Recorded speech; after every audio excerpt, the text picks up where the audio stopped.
Hello everyone and welcome to this video, and this is my review for what was an absolutely out of this world Italian Grand Prix. And as we all know, Charles Leclerc won it, holding off extreme pressure from both of the Mercedes. I mean, the tension during this race was just immense, and I was on the edge of my seat for all 53 laps.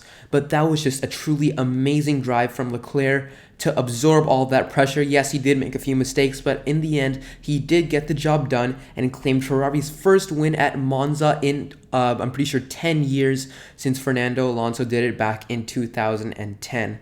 So yeah, it was a really special win from Leclerc, and an even more special drive, like I already said.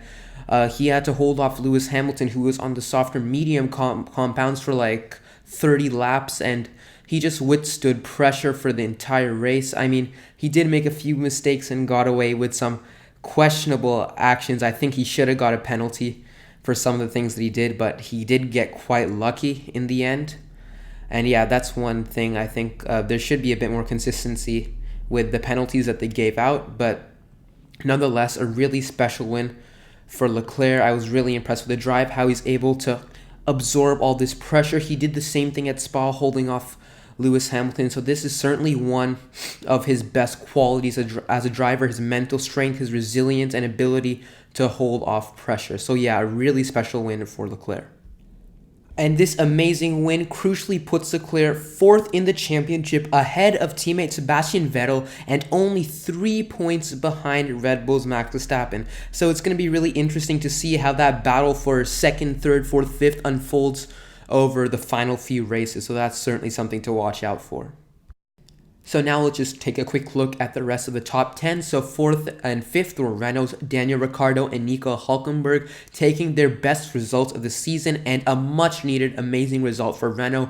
I was really surprised that somehow Monza suited their car, because as we know, the Renault power unit is the worst on the grid. So it was really surprising with all the pace that they had.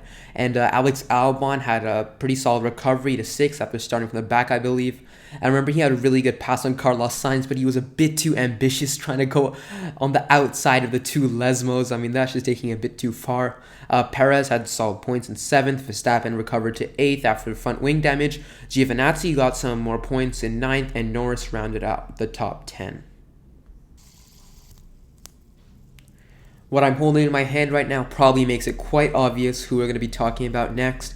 And yes, it is Sebastian Vettel, who had yet another spin, this time at the Ascari corner. And to be honest, as a Vettel fan, I'm going to be completely honest, I wasn't surprised, because it just happened so many times. This time, so the surprise of it has just completely gone. But this time, he chose to enter the track, and I guess he didn't see Lance Stroll hit him, and yeah, completely ruined Stroll's race and his own race, because he dropped to the back of the grid and got a 10-second stop-go penalty.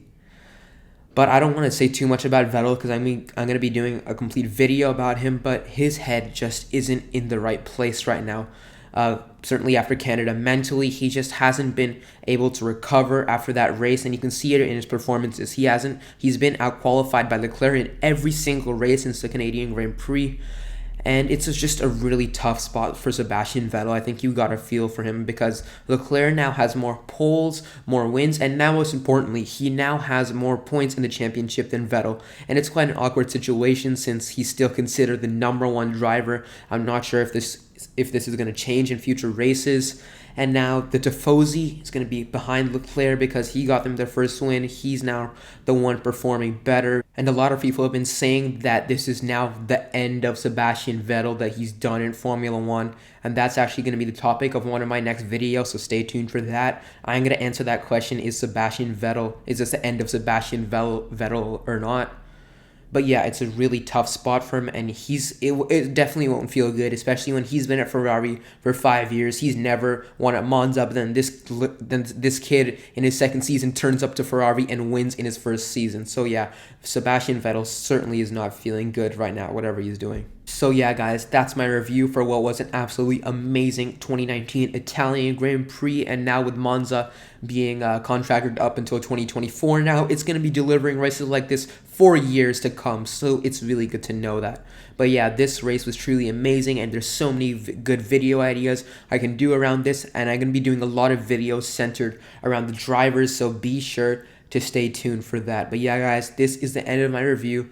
Remember, be sure to like, subscribe, and leave your comments, leave your thoughts about the race in the comment section below.